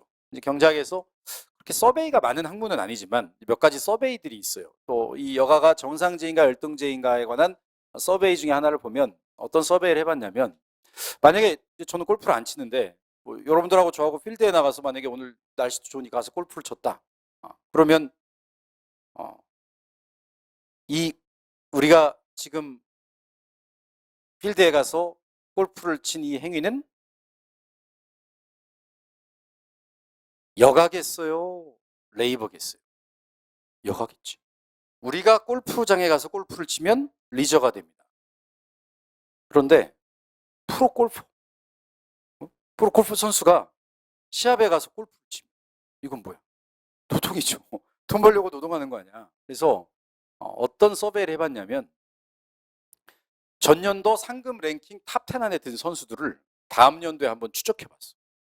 이 친구들이 대회에 참가하는 횟수를 한번 카운팅을 해봤어요. 그랬더니 어떤 결과를 얻었냐면, 전년도 상금 랭킹이 높은 선수들일수록 다음에 시합에 나가는 횟수를 줄여. 뭐 했을까요? 이 사람들이 대회 안 나가고 뭐 가족과 함께 여행을 가거나 아니면 휴양지에서 휴가를 즐기고 있었겠지. 바꿔 얘기하면 전년도 상금 랭킹이 높다는 얘기는 소득이 증가한 거잖아. 소득이 증가했더니 사람들이 뭘 늘려? 여가를 늘리더란 말이에요. 그래서 여가는 일반적으로 정상제라고 얘기를 하는데, 그러면 시간당 임금이 상승하면 여가가 비싸진 효과도 있지만 내가 똑같은 시간을 일해도 돈을 더 많이 버는 거 아니에요. 만약에 시간당 임금이 10,000원일 때 10시간 일하면 10만 원 소득이 생기지만, 시간당 임금이 2만 원일 때 10시간 일하면 20만 원 생기니까 소득이 늘은 거잖아. 그럼 소득이 늘었을 때 여가를 어떻게 하려고 한다?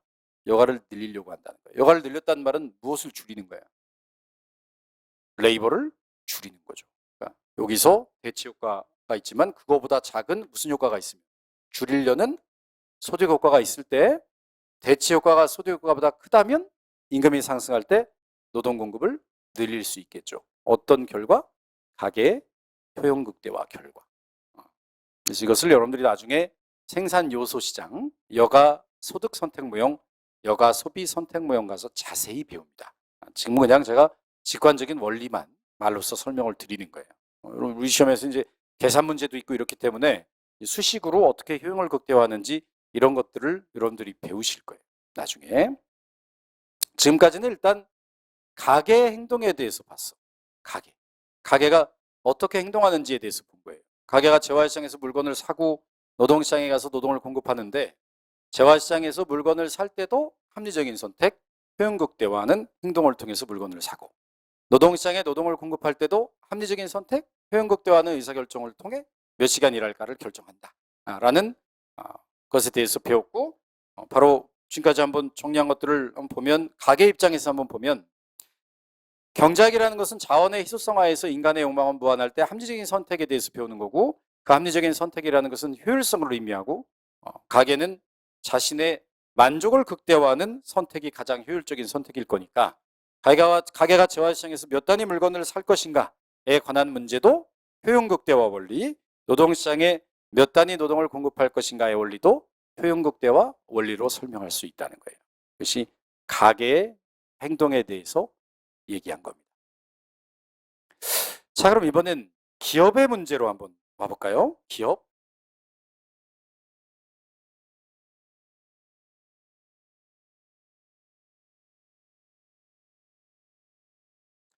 자, 기업은 무엇을 극대화하는 경제 주체라고 얘기했어요? 이윤. 기업은 이윤을 추구하는 경제 주체다. 그러면 수식을 좀 싫어하겠지만 그래도 한번 써보면, 이 이윤이라는 게 뭐예요? 이윤? 이윤이라는 것은 이만큼 만들어서 이 가격을 받고 팔아. 그럼 이게 바로 뭐예요? 매출액, 총 수입입니다. 얘가 총 수입, 매출액이고. 그런데 이거 만들려면 또 뭐도 들어요?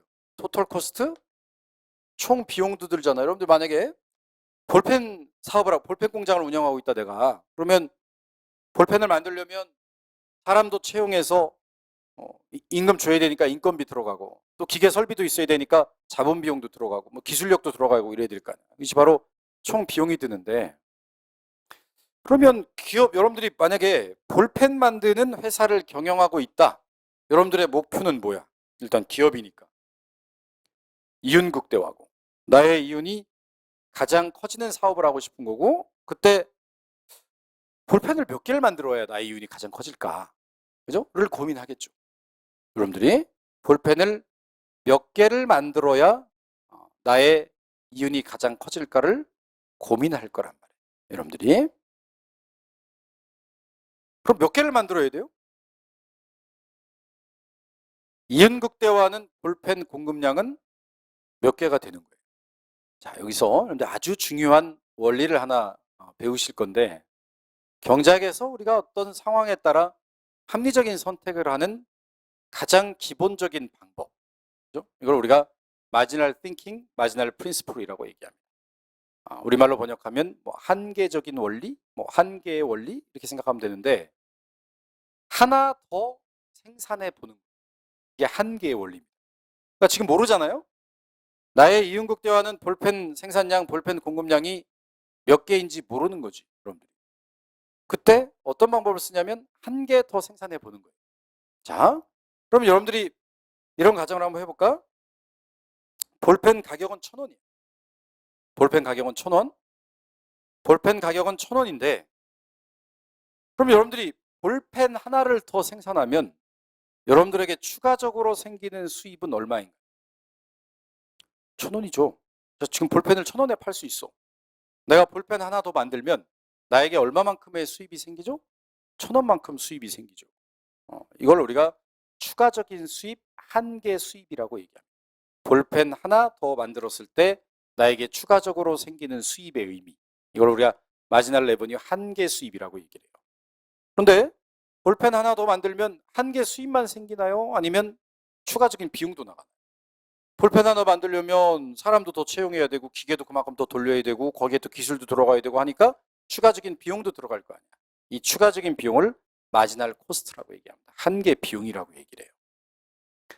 즉 볼펜 하나를 더 만들 때, 몇 단위 만들 때 나의 이윤을 가장 크게 하는 볼펜 수율, 볼펜 공급량이라는 걸 알아내려면 하나 더 생산해 보면 된다 그랬어요. 그래서 지금 생산량 수준에서 볼펜을 하나 더 만들어 보는 거야.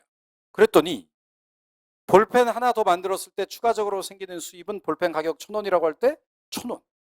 그런데 볼펜 하나 더 만들 때 들어가는 추가적인 비용, 인건비, 뭐 추가적인 자본 비용, 기술 비용 이런 것들을 해봤더니 800원이에요. 그럼 이때는 볼펜 생산량을 늘려야 돼요? 줄여야 돼요? 여러분들의 목표는 이윤 극대화예요. 그러면 볼펜, 지금 볼펜 생산량이 있죠? 그럼 지금 상태에 이윤이 있을 거 아니에요? 지금 상태에 이윤이 있는데 볼펜을 하나 더 만들어 본 거예요. 추가적으로 하나만. 그랬더니 이걸 내다 팔았더니 1,000원이 생겨. 근데 하나 더 만드는데 들어간 추가적인 비용은 800원이야. 여러분들의 이윤이 얼마 늘어났나? 200원 늘어났죠. 그럼 아까 이윤에다가 추가적으로 이윤이 200원 추가적으로 늘어났잖아. 그럼 아까 생산량은 이윤 극대화 생산량이에요? 아니에요? 아니죠. 이런 때는 즉 한계 수입이 1,000원, 한계 비용 800원보다 클 때, 하나 더 만들 때 추가적으로 생기는 수입이 하나 더 만들 때 들어가는 추가적인 비용보다 크면 볼펜 생산량을 어떻게 해야 이윤이 커져? 늘려야 이윤이 커지죠. 아까 200원만큼의 한계 이윤이 플러스였잖아. 이윤이 커졌죠? 그때는 볼펜 생산량을 늘려야 되겠죠. 반대로 볼펜을 생산할 때 추가적으로 생기는 수입은 1,000원인데 지금 생산량 수준에서 볼펜 하나 더 생산할 때 추가적으로 들어간 비용을 계산해 봤더니 1,200원이야. 이때는 볼펜 생산량을 늘리면 안 되죠? 이때는 볼펜 생산량을 줄여야지. 줄여야 이윤이 커질 거 아니야. 지금 생산하고 있으면 200원만큼 계속 손해보고 있는 거야. 이때는 볼펜 생산량을 줄여야죠. 자, 그러면 추가적인 수입이 크면 볼펜 생산을 늘려야 되고 추가적인 비용이 크면 볼펜 생산량을 줄여야 되니까 이렇게 계속 조정하다 보면 결국은 이윤이 가장 커지는 점에서는 무엇과 무엇이 같겠어요? 볼펜 하나 생산할 때 추가적으로 생기는 수익과 추가적으로 들어가는 비용이 같을 때까지. 그때까지 생산하는 것이 기업의 이윤 극대화 생산량 조건입니다. 그래서 여러분들 이제 시장 이론에 가면 나중에 배우실 건데, 그래서 이윤 극대화 조건이 뭐가 되냐면 마지널 레버뉴와 마지널 코스트가 같을 때까지. 그죠? 마지널 레버뉴와 마지널 코스트가 같을 때까지. 한계 수익과 한계 비용이 같을 때까지. 이것이 기업의 이윤 극대화 조건입니다. 이것이 정작 이 꼭 기업의 문제, 시장에서만 생기는 것은 아니에요. 여러분들이 이 한계 원리는 우리 일상생활에서도 굉장히 많이 적용되는, 여러분들 얼마든지 생각해 볼 수 있는 거예요. 이를테면 제가 지금 강의를 하고 있는데 거의 1시간 넘어가고 있는데 내가 여기서 강의를 10분 더 할까 말까 의사결정한다고 합시다. 그럼 내가 어떻게 생각하냐면 내가 여기서 강의를 10분을 더 하면 생기는 추가적인 수입이 있겠죠. 그렇죠? 그것은 추가적인 효용. 여러분들에게 더 많은 경제학적인 지식을 전달해서 여러분들의 실력이 좋아지는 그런 수입이 있겠지만 내가 여기서 10분 강의 더 하면 막 목도 마르고 커피도 마시고 싶고 다리도 아프고 이런데 힘든 추가적인 비용이 있을 거 아니에요. 그러면 추가적인 수입이 크다면 강의 더 하는 거고 추가적인 비용이 크다면 그만두는 거고, 그죠? 최적점에서 강의를 딱 잠깐 쉬는 시간을 갖는 거지. 또 뭐 여러분들이 내가 독서실에서 공부를 하는데 1시간 더 공부할까 말까 결정할 때도 1시간 더 공부하면 여러분들 실력이 쌓일 거 아니야? 근데 1시간 더 공부하게 되면 스트레스 너무 심하다. 그러면 거기서 멈추는 거고, 여러분들이 받는 스트레스보다 내 추가적인 실력이 더 좋아진다 그러면 공부하는 거고. 여러분도 얼마든지 일상생활에서 쓸 수 있는 것이 바로 한계의 원리. 기업도 그대로 한계의 원리를 적용한 거예요. 추가적인 수익과 추가적인 비용이 같을 때까지. 그것이 기업의 이윤 극대화 원리입니다. 그러면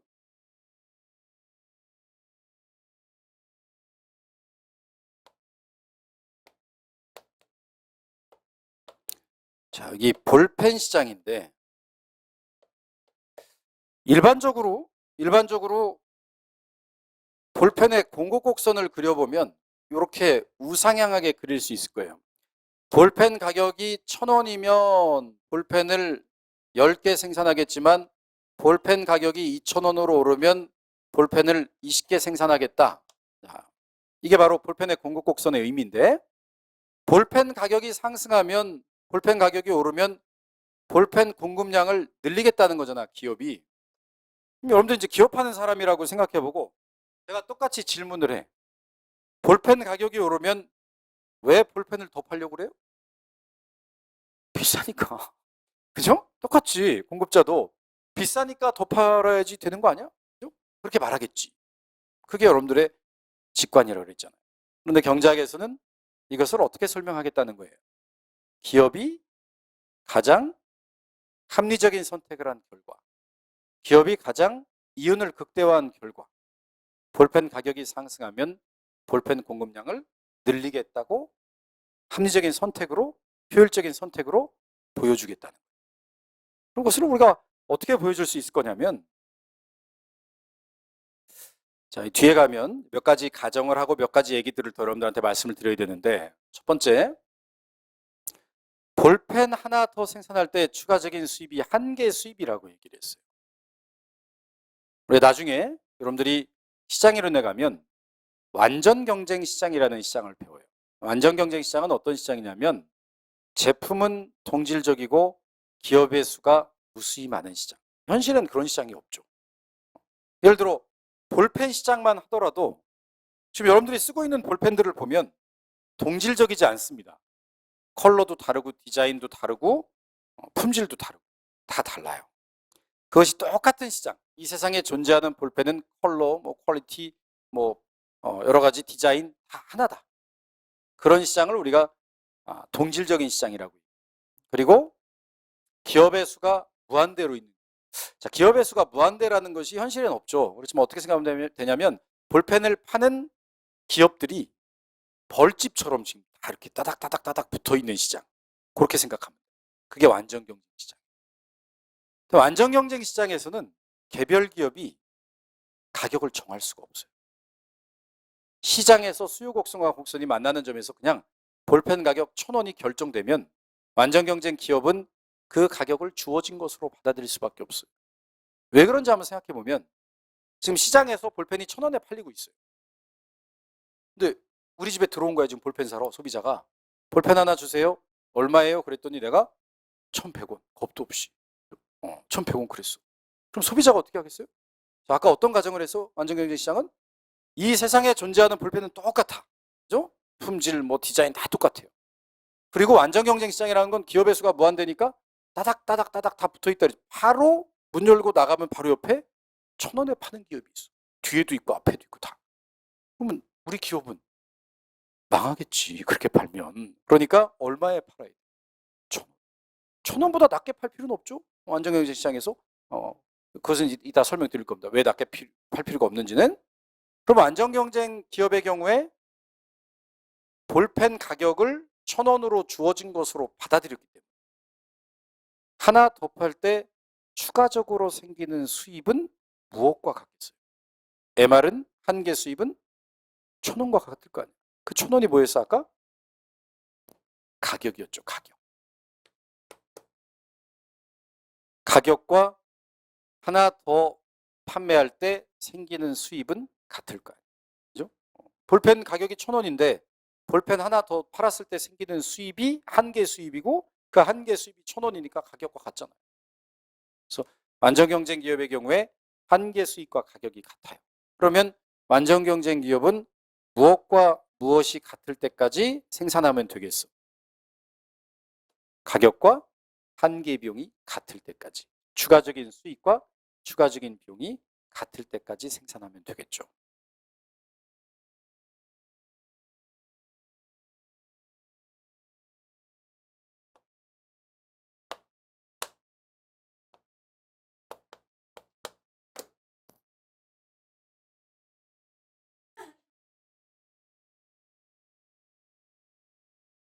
저희가 마지널 코스트가 이렇게 생산을 하면 할수록 한 개 비용이 커집니다. 그죠? 한 개 비용이 생산량을 늘리면 늘림에 따라 추가적인 비용이 커지는 이유는 다시 말하면 한 개 생산이 체감하기 때문에 이걸 우리가 수학 체감의 법칙이라고 부르는데 지금 여러분 설명드린 것들을 다 이해하고 공부할 필요는 없어요. 나중에 다 배우실 거예요. 지금 여러분 한 번쯤 들어보라고 인문 강의에서 표현해 드리는 건데 한 개 생산물 체감의 법칙이라는 건 뭐냐면 노동 한 사람을 더 고용했더니 추가적으로 생기는 생산물이 있을 거 아니야. 자, 그러면 고용을 늘리면 늘릴수록 총 생산량은 당연히 어떻게 되겠어요? 늘어나겠죠. 총 생산량은 당연히 늘어나는데 한 사람 더 고용했더니 추가적으로 늘어나는 생산물이 점점 작아진다. 이게 수학 체감의 법칙, 한 개 생산물 체감의 법칙입니다. 사람을 채용하면 채용할수록 총 생산물은 늘어나지만 추가적인 생산물은 작아진다. 그렇죠? 이게 수학 체감의 법칙인데 그럼 바꿔 얘기하면 한 사람 더 고용할 때 추가적인 생산물이 점점 작아진다는 말은 바꿔 얘기하면 물건 하나 더 만들기 위해 필요한 노동력이 줄어든다는 거예요. 늘어난다는 거예요. 다시 수학 체감의 법칙을 가정해 보면 한 사람 더 고용하면 고용할수록 추가적인 산출물이 줄어든다는 말은 추가적인 생산물을 하나 더 만들려면 추가적인 고용량이 늘어나야 된다는 말하고 똑같잖아. 그러면 추가적으로 사람을 더 많이 채용한다는 얘기는 얘들한테 인건비가 더 많이 나갈 거고 그럼 그것이 고스란히 비용에 반영이 될 거고 추가적인 비용은 늘어나겠어요? 줄어들겠어요? 늘어나겠지. 바로 이 한 개 비용이 체증하는 의미에는 수학 체감의 법칙이 반영돼 있어요. 여기에 바로 그래서 한 개의 비용이 커지는 겁니다. 이것은 이제 경제학적인 설명이고 조금 직관적인 설명을 해볼까요, 여러분들한테? 그러면 직관적인 설명을 해보면 이게 지금 생산량이라고 하면 생산량이 늘어나려면 고용을 늘려야 될 거 아니에요. 고용을 더 늘려야 생산량이 늘어날 건데 우리가 여기 좀 이따 설명하고 먼저 기업의 이윤국대화부터 그럼 설명합시다. 그러면 완전 경쟁 기업의 경우에 공급 곡선을 찾으려면 공급 함수를 찾아야 돼요. 공급 함수, 가격과 산출량 간의 1대1 대응 관계를 갖는 게 바로 함수죠. 1대1 대응 관계. 그런데 거기에 기업의 문제니까 이윤극대화를 만족하는 1대1 대응 관계를 갖는 것이 공급 곡선이에요. 근데 앞서 여러분들 완전 경쟁 기업은 이윤극대화 조건이 뭐고? P는 MC. 가격과 MC가 같을 때까지 생산하는 것이 이윤극대화 조건이고 가격은 시장에서 결정된 걸 주어진 것으로 받아들인다 그랬죠. 그러면 시장 가격이 볼펜 가격이 1,000원이래요. 이윤극대화 생산량 몇 개란 얘기? 완전 경쟁 기업에 하나다. 예를 들어 볼펜 가격이 2,000원이면 가격과 MC가 만나는 어디가? 예를 들어 2개가 이윤극대화 생산량이다. 즉 완전 경쟁 기업의 경우에 자신의 한계 비용 곡선 자체가 이게 뭐가 되겠어요? 공급 곡선이 되는 거죠. 공급 곡선. 가격과 MC가 만나는 점이 무슨 점이기 때문에? 이윤극대화 점이기 때문에. 그죠? 이게 이윤극대화 점이니까 가격이 오르면 왜 볼펜 공급량이 늘어나요? 자신의 이윤극대화 결과. 자신의 이윤극대화 결과 가격과 MC가 같을 때까지 생산하는 것이 자신의 이윤극대화 결과에 부합하니까 볼펜 생산량을 늘리는 거죠. 그게 바로 기업의 이윤극대화 결과 재화시장에서 공급 곡선이 우상향하는 이유예요. 그게 기업의 이윤극대화 결과 그렇다. 마지막으로 기업이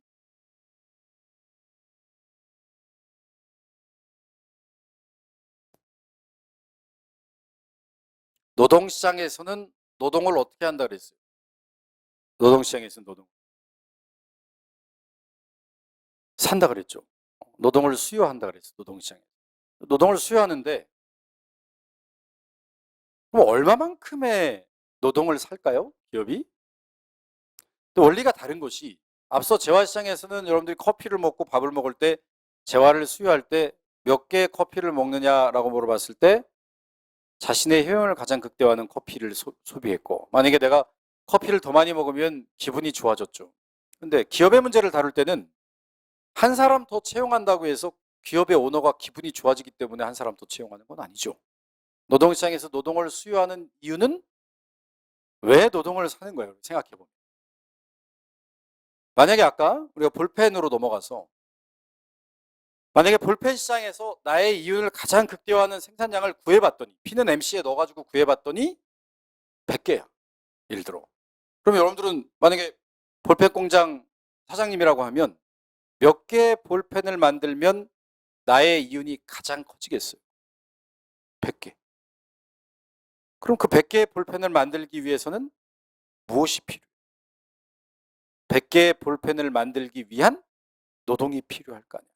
그럼 얼마만큼의 노동을 사야지 기업의 이윤극대화에 부합해요? 100개를 만들기 위해 필요한 노동력만큼을 사야죠. 그게 기업의 이윤극대화 고용량이죠. 그래서 사실은 나중에는 이 부분이 가장 어려울 겁니다. 공부하실 때. 여기 이 노동에 대한 수요를 어떤 표현을 쓰냐면 노동에 대한 수요를 derived demand다. 파생 수요다. 유발 수요다라는 표현을 써요. 왜 그러냐면 이 노동에 대한 수요 문제는 노동시장 그 자체로 결정되는 문제가 아니에요.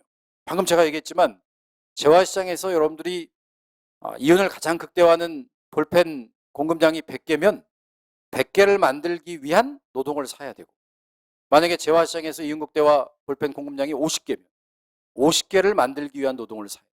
그러니까 노동에 대한 수요는 노동시장 그 자체에서 결정되는 문제가 아닌 거예요. 재화시장도 같이 고려해요. 그래서 여기 굉장히 복잡한 부분이 나중에. 굉장히 복잡한데 우리는 그냥 재화시장도 경쟁이고 노동시장도 경쟁이라는 가장 일반적인 가정을 해보면 아까 여러분들 재화시장이 경쟁이었을 때 볼펜 가격을 기업은 어떻게밖에 할 수 없었어요. 주어진 것으로 받아들일 수밖에 없었죠. 그러면 이번엔 노동시장이 경쟁이라면 기업은 임금을 주어진 것으로 받아들일 수밖에 없어요. 왜 그러냐면 노동이 동질적이고 이 세상에 무수히 많은 노동 공급자와 노동 수요자가 있다면 그러면 시장에서 노동 수요 곡선과 곡선이 만나는 점에서 임금이 결정될 거예요. 그 임금이 예를 들어 시간당 10,000원이라고 합시다. 그리고 아까 뭐라고 그랬어요? 벌집 모양? 노동을 사겠다는 사람들이 벌집 모양처럼 있어 지금. 근데 노동자가 온 거죠. 나 여기서 일할 건데 얼마 줄 거냐고. 9,000원 줄게. 여기서 일하겠어요? 지금 시장의 임금이 얼마야? 10,000원. 바로 옆에 집 가면 얼마 일할 수 있어? 10,000원. 그럼 기업은 주어진 임금을 받아들일 수밖에 없다는 거예요. 10,000원. 그죠? 시장의 임금. 마찬가지로 여러분들이 앞에 볼펜을 몇 개 생산할까에 대해서 고민할 때 어떤 원리를 적용해 봤죠? 볼펜을 하나 더 생산해 봤죠. 우리가 한 개의 원리라고 얘기했고 볼펜 하나 더 생산했을 때 추가적인 수익과 추가적인 비용이 있고 추가적인 수입이 크면 볼펜 생산량을 늘렸고 추가적인 비용이 크면 볼펜 생산량을 줄였고 결국에 기업의 이윤극대와 생산량은 추가적인 수익과 추가적인 비용이 같을 때까지 볼펜을 생산하는 것이 이윤극대화 전략이었어요. 마찬가지로 노동시장에서 몇 단위 노동을 사야 우리 기업의 이윤을 가장 크게 하는 노동 수요량일까를 고민할 때 똑같이 어떻게 한 사람 더 고용해 보면 되죠. 한 사람 더 고용했더니 얘가 우리 회사에 와서 막 일을 해줄 거 아니야. 볼펜을 만들겠죠. 얘가 만든 볼펜, 추가적인 볼펜 이걸 시장에 내다 팔아. 그랬더니 뭐가 생겨요? 추가적인 수입이 생겨요. 예를 들어 이 사람이 볼펜을 만들어서 판 추가적인 수입이 10,000원이에요. 그런데 그럼 한 사람 더 고용할 때 추가적으로 나간 비용은 뭘까요? 이 사람한테 무엇을 지불해야 돼? 시간당 임금 8,000원을 줬어. 이 경우에는 어떤가요? 이 친구가 볼펜을 예를 들어 볼펜 가격이 1,000원인데 볼펜을 1시간 동안 10개를 만들어 줬어. 그러면 기업 입장에서 보면 한 사람 더 고용할 때 1시간 더 고용할 때 추가적으로 생기는 수입이 얼마예요? 10,000원. 볼펜 10개를 시장 가격 1,000원으로 팔았으니까 10,000원의 수입이 생겼는데 얘한테 준 인건비 임금이 8,000원. 1시간 동안. 그러면 아까 이윤보다 한 사람 1시간 더 고용했더니 이윤이 커졌어요, 작아졌어요? 얼마 커졌어? 2,000원 남았잖아, 이윤이. 그러면 이런 경우에는 이윤극 지금 고용량이 이윤극대와 고용량이 아니고 고용량을 어떻게 해야 돼? 늘려야죠. 반대로 반대 경우 한번 생각해 볼까요? 볼펜 하나 사람 하나 더 고용했더니 볼펜 10개 만들어서 시장에 1,000원 주고 팔았더니 추가적인 수입이 10,000원. 인건비로 12,000원을 받아갔어, 시간당. 밥값을 못한 거지. 우리 기업에게 손해를 끼친 거예요. 한 시간 더 일했더니 2,000원 손해가 발생. 이때는 고용량을 줄여요. 그러면 추가적인 수입이 크면 고용을 늘리고 추가적인 비용이 크면 고용을 줄이다 보면 결국 기업의 이윤극대와 고용량도 어디에서 결정되겠어요? 추가적인 수익과 추가적인 비용이 같을 때까지. 그러면 그걸 한번 구해보면 한 사람 더 고용했을 때 추가적으로 만든 볼펜의 양, 이걸 여러분들이 나중에 뭐라고 부르냐면 마지널 프로덕트 오브 레이버, 노동의 한계 생산이라고 부릅니다. 한계 생산, 추가적으로 만든 생산물. 아까 몇 개 만들었다 그랬어요? 10개 추가적인 생산물. 여기다가 볼펜 가격 얼마? 1,000원. 그랬더니 추가적인 수입이 얼마예요? 10,000원. 그러면 임금을 얼마를 줄 때까지 고용하면? 10,000원. 얘는 추가적인 수입이고 임금은 추가적인 비용이죠. 그런데 앞서 여러분들 잠깐 소개해드렸는데 노동의 한계 생산물은 어떤 성격을 갖는다고? 체감한다. 체감한다는 것이 무슨 뜻이냐면, 자, 여기 사무실에 컴퓨터가 딱 2대 있어요. 이걸 자본이 고정돼 있을 때 이렇게 얘기할 수 있습니다. 그죠? 사무실 크기 정해져 있고 컴퓨터도 딱 2대 있어요. 그럼 자본이 고정돼 있을 때. 최초에 고용 딱 2사람 하고 있었어요. 1인 1 컴퓨터죠. 그죠? 자기가 컴퓨터 작업을 해서 결과물을 낼 생산물을 한 사람 추가적으로 고용해 보세요. 자본은 고정돼 있고 한 사람을 추가적으로 고용했더니 총 생산물은 커지겠지. 어차피 얘가 여기서 일을 할 거니까. 그런데 추가적인 생산물, 얘는 컴퓨터가 있어 없어? 없죠. 그러면 잠깐 자리 비운 사이에 조금씩 이렇게 쓰다 보면 기존의 노동자들이 생산했던 생산성보다는 떨어질 거예요. 한 사람 더 고용해 보세요. 이 상황에서. 추가적인 생산물 더 떨어지겠지. 얘가 자본을 이용할 기회가, 컴퓨터를 이용할 기회가 더 줄어들잖아. 이게 수학 체감의 법칙이에요. 그죠? 노동의 한계 생산물이 체감하기 때문에, 여기다가 그러면 다시 써보면 이번에 노동시장에서 노동에 대한 수요 곡선이라는 것은 임금이 10,000원일 때는 고용을 예를 들어 이만큼 하지만, 내단위 하지만 시간당 임금이 20,000원으로 올랐더니 고용을 줄이겠다. 자, 똑같은 원리인 거예요. 기업은 노동을 사는 경제 주체니까 임금이 오르면 왜 기업이 고용을 줄여요? 노동 수요량을 왜 줄여? 비싸니까. 그죠? 노동이 비싸니까 줄인 거 아니야. 이게 직관이라면 기업의 이윤극대화 결과 노동을 줄였다라고 말하고 싶은 거죠. 그런데 여러분들 앞에 기업의 이윤극대화 조건이 뭐였어요? 임금과 우하향하는 한계 생산물, 거기다가 주어진 가격을 곱한 값이 노동 수요 곡선이죠. 즉 노동 수요 곡선이 우하향하는 이유를 하나의 표현으로 해봐라. 그럼 무엇이 반영되어 있는 거예요? 노동의 한계 생산물 체감의 법칙이 반영되어 있는 거죠. 노동의 한계 생산물 체감의 법칙이 반영되어 있는 거죠. 노동의 한계 생산물이 체감하기 때문에 고용을 늘림에 따라 추가적인 수입이 줄어드니까 이윤극대화 고용량이 늘어나는 거죠. 그렇게 여러분들이 이제 보시면 되겠습니다. 근데 지금까지 일단 전반적인 개관을 해드렸어요. 경제학이라는 것은 합리적인 선택에 대해서 다루는 학문이고, 가계와 재화시장과 노동시장에서, 기업이 재화시장과 노동시장에서 각각 어떻게 합리적인 선택을 하는지, 가계는 표용극대화를 통해, 기업은 이윤극대화를 통해 합리적인 선택을 한다는 것을 배웠고, 지금까지 정리해드린 내용이 어찌 보면 미시경제학의 거의 전부입니다. 거의 전부라는 것은 원리 원칙을 말씀드립니다.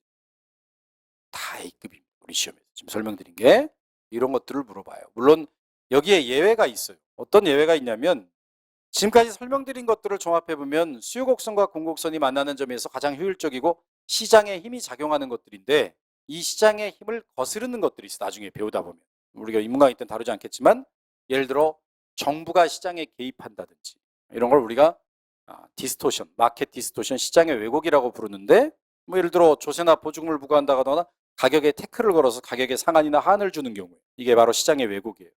또 미시경제학 맨 뒷부분에 가면 시장이 어떠한 이유에서든 실패하는 경우가 있습니다. 이걸 시장 실패, 마켓 페일리어라고 부르는데, 어떤 경우냐면 독과점, 외부성, 공공재, 정부의 비대칭성이에요.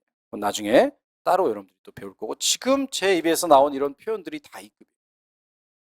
여기 있는 게 다 A급, B급, 그리고 앞서 말씀드린 시장의 왜곡, 또 시장 실패, 다 A급, B급입니다. 그래서 이런 내용들에 대해서 나중에 기본 강의 때는 하나하나 체계적으로 우리 소비자 이론, 생산 요소 이론, 또 시장 이론, 기업 이론 이런 데 가셔가지고 하나하나 꼼꼼하게 이제 배우실 건데 우리 입문 강의 때는 그렇게까지 여러분들이 자세하게 하다 보면 너무 좀 벅찰 수 있어요. 그래서 우리 이제 잠시 쉬었다가 지금 설명드린 걸 하나하나 다시 좀 설명을 드릴 겁니다. 드릴 건데 앞서 직관적으로 말로 풀어서 설명했던 것들을 조금 그래도 살을 붙여서 수식도 조금 넣고 살을 붙여서 조금 더 우리가 기본 강의 때만큼 자세히는 아니지만 그래도 좀 이론의 어느 정도의 모양은 갖출 수 있게끔 그렇게 좀 설명을 드리려고 그래요. 자, 그럼 우리 잠시 쉬었다가 먼저 수요와 공급에 대해서 잠깐 설명을 드리고 소비자 이론, 앞서 소비자 이론의 결론이 뭐라고 그랬어요? 주어진 자원 제약하에 자신의 효용을 가장 극대화하는 최적 선택점을 선택한 결과 우하향하는 수요 곡선을 도출하는 원리, 그것이 소비자 이론의 결론이라고 그랬죠. 그래서 바로 우하향하는 수요 곡선 한번 도출해보는 과정들을 연습해 보도록 하겠습니다. 잠깐 쉬었다 할게요.